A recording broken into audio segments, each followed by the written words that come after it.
भद्रकाळे विश्वमाता जगत्रोत्तत्कारिणी शिवपत्नी पापहन्त्री सर्वभूततारिणी। स्कन्दमाता शिवा शिवा सर्वसृष्टिधारिणी। नमः नमः महामाये हिमालयनन्दिनी। नारीणां च शङ्खिन्यपि हस्तिनी वा चित्रिणी पद्मगन्धा पुष्परूपा सम्मोहिनी पद्मिनी। मातृपुत्री भगिनी भाया सर्वरूपा भवानी।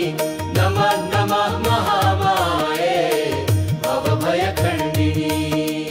पापताप भव भय भूतेश्वरी कामिनी तव कृपा सर्वक्षये सर्वजना वन्दिनी। प्रेम प्रीति लज्जा न्याय नारीणा च मोहिनी। नमः नमः महामाये ऋणमालाधारिणी। खड्गचक्रहस्तधारिणी शङ्खिनी सुनादिनी सम्मोहना रूपनारी हृदयविदारिणी। अहंकार कामरूपा भुवन विलासिनी। नमः नमः महामाये जगत्प्रकाशिनी। ललज्जिह्वा पापासुरमर्दिनी महाभया खण्डगण्डमुण्डसृहा शोभा कान्तिवर्धिनी। अंगभंग रंगकाया माया छन्दच्छन्दिनी। नमः नमः महामाये दुःखशोकनाशिनी। धनजनतनमानरूपेण त्वं संस्थिता कामक्रोधलोभमोहमदवापि मूढता। निद्राहार कामभय पशुतुल्यजीवनात् नमः नमः महामाये कुरु मुक्तबन्धनात्। मैत्री दया लक्ष्मी वृत्यन्ते जीवलक्षणा लज्जा छाया तृष्णा क्षुधा बन्धनस्य कारणा। तुष्टि बुद्धि श्रद्धा भक्ति सदा मुक्तिदायिका। शान्ति भ्रान्ति कलान्ति क्षान्ति तव रूपा अनेका। प्रीति स्मृति जाति शक्ति रूपा माया अभेद्या। नमः नमः महामाये नमस्त्वं महाविद्ये। नवदुर्गा महाकाली सर्वाङ्गभूषावृता भुवनेश्वरी मातङ्गी हन्तु मधुकैटभम्। विमला तारा षोडशी हस्ते खड्गधारिणी। ध्रूमावती मा बगला महिषासुरमर्दिनी। बाला त्रिपुरसुन्दरी त्रिभुवनमोहिनी।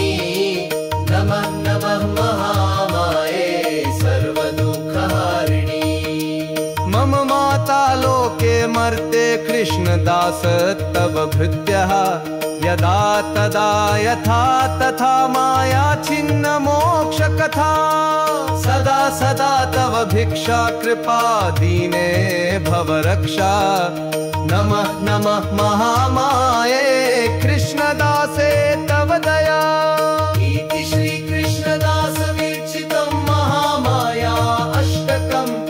यः पठति स भावसागरं निस्तरति।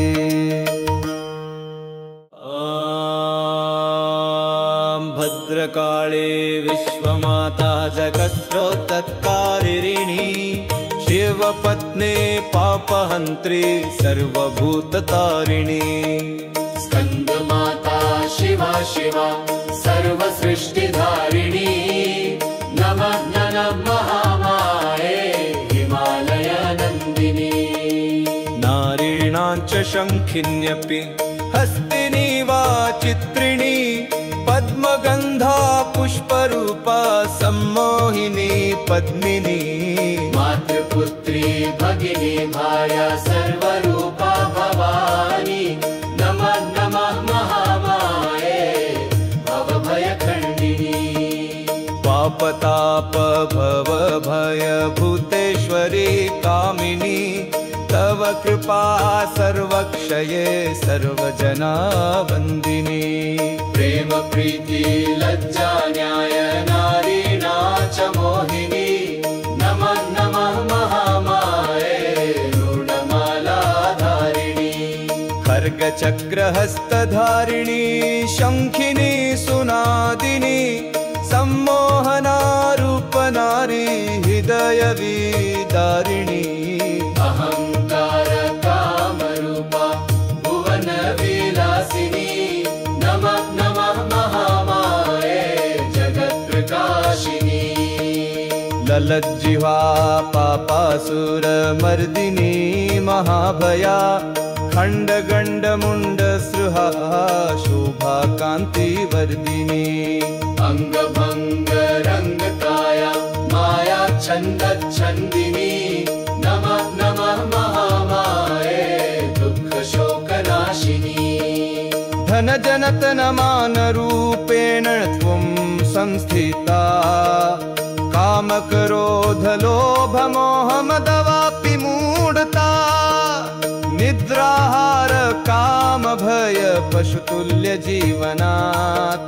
नमः नमः महामाये कुरु मुक्तबन्धनात् मैत्री दया लक्ष्मी वृत्यन्ते जीवलक्षणा लज्जा छाया तृष्णा क्षुधा बन्धनस्य कारणा तुष्टि बुद्धि श्रद्धा भक्ति सदा मुक्तिदायिका शांति भ्रांति कलांति शांति तव रूपा अनेका प्रीति स्मृति जाति शक्ति रूपा माया अभेद्या नमः नमः महामाये नमस्त्वं महाविद्ये नवदुर्गा महाकाली सर्वांगभूषावृता भुवनेश्वरी मातंगी हन्तु मधुकैटभम् विमला तारा षोडशी हस्ते खड्गधारिणी धूमावती